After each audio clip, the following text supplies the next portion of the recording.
If you think the Vortex helps you get things in focus, try becoming a premium member on RealCatholicTV.com for the best shows on earth. The benefits are out of this world. Supreme Court judges are rattling the White House. We'll have Mr. Obama's controversial comments. Meanwhile, in a Florida courtroom, a judge has ruled against the Obama administration, demanding that they pay damages. And we'll have the details of an Irish priest proven innocent after a media outlet falsely accused him of sex abuse. Those stories and more just ahead on Catholic News Roundup. Catholic News Roundup is brought to you in part by PewSitter.com, your online Catholic newspaper for the third millennium, CatholicMediaCoalition.org, in line with the Church, online with the world. And TheAmericanCatholic.com, politics and culture from a Catholic perspective.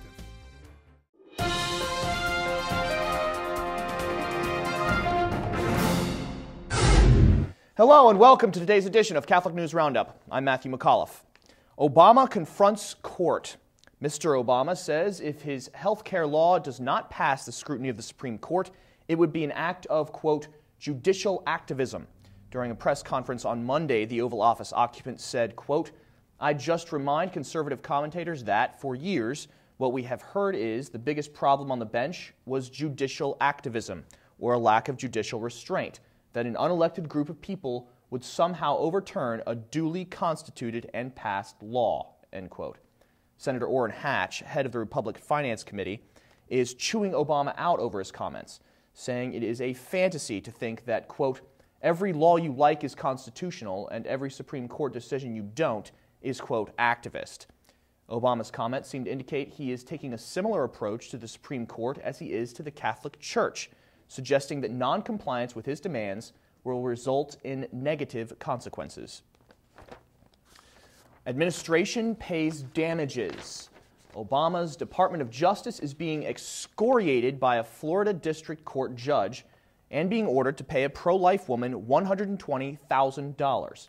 You may remember allegations were brought against Susan Pine, a sidewalk counselor who talks to women in front of abortion clinics, and in 2010 was cited by the Department of Justice for allegedly violating the Freedom of Access to Clinic Entrances Act, or FACE, a law which forbids, quote, force, threat of force, or physical obstruction to those entering clinics. Judge Kenneth L. Reiskamp wrote of his ruling, quote, the court can only wonder whether this action was the product of a concerted effort to quell Ms. Pine's activities rather than to vindicate the rights of those allegedly aggrieved by Ms. Pine's conduct, end quote. We recently sat down with the director of Citizens for a Pro-Life Society, Dr. Monica Miller, who was a sidewalk counselor for over 25 years, and she had this to say about her experience. Sidewalk counseling is, I'm going to say, I think is first of all the most important pro-life activity that anybody can do, and it is the most difficult. Standing outside of a clinic, you have to approach women who are complete strangers to you. Had we not gone, had we not stood outside of those clinics, those babies that we did save, they would be dead. Florida sidewalk counselor Susan Pine has been vindicated for simply carrying out her pro-life work, but her story makes it very clear that Obama's administration will actively persecute those who stand up to defend life in the womb. Islamic Italian takeover. Hundreds of mosques in Italy are coming together to form a Muslim confederation, one that will be controlled by the Moroccan government. More than 250 mosques across Italy will become part of the umbrella organization, the Italian Islamic Confederation, which was formed to be in competition with the Union of Islamic Communities and Organizations in Italy, or the UCOI, a group with ties to the Muslim Brotherhood.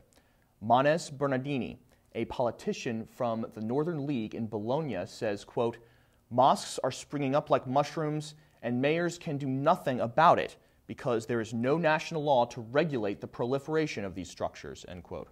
This newly created institution is reportedly being formed by the government of Morocco as a countermeasure to the more radical UCOII to present a more, quote, moderate face of Islam. Stay with us. We'll be back in just a few seconds.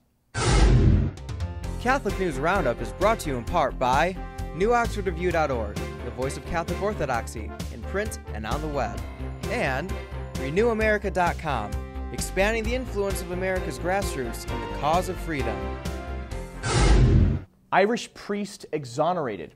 Falsely accusing a priest of abuse can have serious consequences, a fact that one of Ireland's national broadcasters is set to find out the hard way after the completion of an ongoing investigation. Ireland's national television and radio broadcaster, RTE, aired a show called Mission to Pray in May of 2011, which publicized that Galway priest, Father Kevin Reynolds, raped and impregnated a minor while working in Kenya as a missionary 30 years ago. Before the show aired, Father Kevin offered to take a DNA test to prove his innocence, but the media outlet, RTE, refused and ran the program, which resulted in the loss of his home and his parish. Now that a DNA test has exonerated Father Kevin, who is accepting out-of-court settlements for the libel against him, RTE faces penalties for anti-Catholic bias from the Broadcasting Authority of Ireland. Higher education, lower studies. The cost of sexual indoctrination couldn't be higher, but college students are buying big, paying hundreds of thousands of dollars for degrees in what is being called gender studies. The universities of Kansas and Kentucky both have departments dedicated to their versions of the degrees, which are based on the premise that, quote, most of what people think they know about women, gender, and sex is a myth, end quote.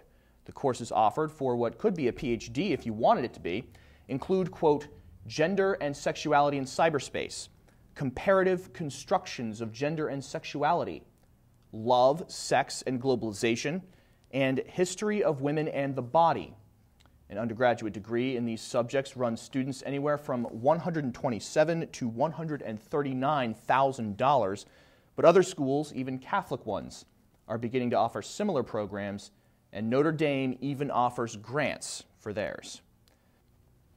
I'm Matthew McAuliffe. Thanks for tuning in today. Be sure and tune in tomorrow for your daily dose of Catholic News Roundup right here on RealCatholicTV.com.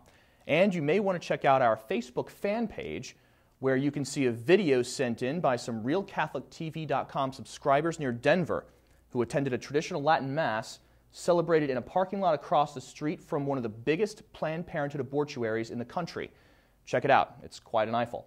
Also be sure to check out The Vortex, where Michael talks about God's love and the first Mass. Thanks for tuning in. Be sure to tell all your friends about us. And as always, God bless you.